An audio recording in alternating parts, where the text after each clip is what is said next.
తాను మరణిస్తానని తెలిసినా కూడా తన బిడ్డకి జన్మనివ్వడం కోసం మృత్యువుకి కూడా సిద్ధపడే ఏకైక వ్యక్తి ఈ ప్రపంచంలో ఎవరైనా ఉంటే అమ్మ ఒక్కతే.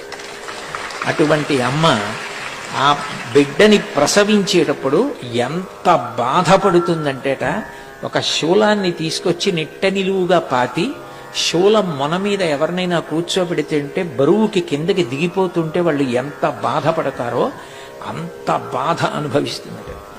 అందుకని ఆస్తాంతావదియం ప్రసూతి సమయే దుర్వార శూలవ్యధ నైరుచ్యం తను శోషణం బలమయీ శయ్యాచ సంవత్సరి.